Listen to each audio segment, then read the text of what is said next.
आप सभी भक्तों को नवरात्रि की हार्दिक शुभकामनाएं।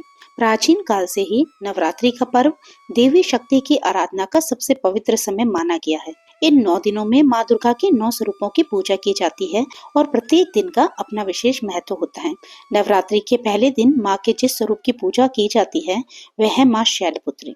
शैल का अर्थ होता है पर्वत और पुत्री का अर्थ है बेटी, अर्थात जो पर्वतराज हिमालय की पुत्री है वह ही माँ शैलपुत्री है। लेकिन माँ शैलपुत्री की ये कथा केवल हिमालय की पुत्री बनने की नहीं है।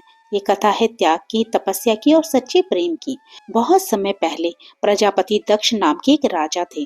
वे भगवान ब्रह्मा के पुत्र थे और अत्यंत अहंकारी स्वभाव के थे। उनकी पुत्री थी सती। सती बचपन से ही भगवान शिव की अनन्य भक्त थी। सती ने अपने मन में ये निश्चय कर लिया था कि वे केवल भगवान शिव को ही अपना पति बनाएंगी। कठिन तपस्या, उपवास और साधना के बाद अंततः भगवान शिव ने उनकी भक्ति से प्रसन्न होकर उनसे विवाह कर लिया। ये विवाह सृष्टि के सबसे दिव्य और अलौकिक विवाहों में से एक था। लेकिन प्रजापति दक्ष को ये विवाह कभी स्वीकार नहीं था।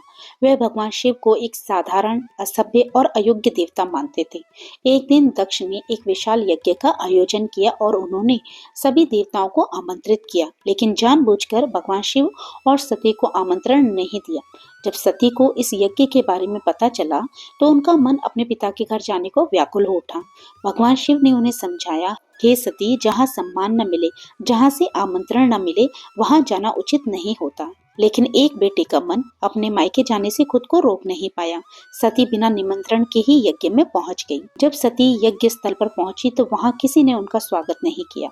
उनके पिता दक्ष ने भगवान शिव के बारे में अपशब्द कहे और उनका अपमान किया। सती ये सब सहन नहीं कर सकी। उन्होंने क्रोधित होकर कहा, जिस शरीर ने तुम्हारे घर जन्म लिया है और जिस शरीर ने भगवान शिव के लिए अपमानजनक शब्द सुने हैं, वह अब मेरे लिए अपवित्र हो चुका है। मैं इस शरीर को त्यागती हूँ। और उसी क्षण सती ने यज्ञ अग्नि में कूदकर अपने प्राण त्याग दिए। पूरा ब्रह्मांड इस घटना से हिल उठा। जब भगवान शिव को ये समाचार मिला तो अत्यंत क्रोधित हो गए। उन्होंने अपनी जटाओं से वीरभद्र और भद्रकाली को उत्पन्न किया और उन्हें आदेश दिया कि वे दक्ष के यज्ञ को नष्ट कर दें। वीरभद्र ने यज्ञ को तहस नहस कर दिया और दक्ष का सिर काट दिया। बाद में देवताओं के अनुरोध पर भगवान शिव ने दक्ष को जीवित किया, लेकिन उसे एक बकरे का सिर प्रदान किया। सती ने अपने अगले जन्म में पर्वतराज हिमालय के घर जन्म लिया। इस बार वे बनी शैलपुत्री। बचपन से ही उनमें अद्भुत तेज और दिव्य शक्ति थी। उनका स्वरूप अत्यंत शांत और सौम्य था, लेकिन भीतर अपार शक्ति समाई हुई थी। माँ शैलपुत्री का वाहन वृषभ यानी बैल है, इसलिए उन्हें वृषारूढ़ा भी कहा जाता है। उनके दाहिने हाथ में त्रिशूल और बाएं हाथ में कमल का पुष्प होता है। उनका ये स्वरूप शक्ति, धैर्य और स्थिरता का प्रतीक है। माँ शैलपुत्री ने पुनः भगवान शिव को पति रूप में पाने के लिए कठोर तपस्या की। उन्होंने वर्षों तक कठिन साधना की, कभी फल खाकर, कभी केवल पत्तों पर और कभी निराहार रहकर तप किया। उनकी इस अटूट भक्ति और तपस्या से प्रसन्न होकर भगवान शिव ने उन्हें अपनी अर्धांगिनी के रूप में स्वीकार किया। नवरात्रि के पहले दिन माँ शैलपुत्री की पूजा करने का विशेष महत्व है। ये दिन मूलाधार चक्र से जुड़ा होता है, जो हमारी स्थिरता और जीवन की नींव का प्रतीक है। माँ शैलपुत्री की आराधना से मन में स्थिरता आती है, जीवन में संतुलन बना रहता है और हर कार्य में सफलता मिलती है। नवरात्रि के पहले दिन प्रातः स्नान कर स्वच्छ वस्त्र धारण करें, माँ शैलपुत्री की प्रतिमा या चित्र स्थापित करें, उन्हें शुद्ध घी अर्पित करें। ऐसा माना जाता है कि घी चढ़ाने से रोगों से मुक्ति मिलती है और शरीर स्वस्थ रहता है। हे माँ शैलपुत्री, आप ही शक्ति का प्रथम स्वरूप हैं।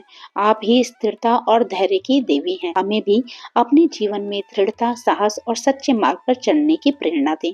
हमारे सभी दुखों का नाश करें और जीवन में सुख समृद्धि प्रदान करें। तो भक्तों, नवरात्रि का पहला दिन हमें ये सिखाता है कि जीवन में चाहे कितनी भी कठिनाइयां क्यों ना आए, अगर विश्वास अटूट हो तो हर मंजिल पाई जा सकती है। माँ शैलपुत्री की कृपा से आपके जीवन में स्थिरता, शांति और सफलता का वास हो। जय माता दी।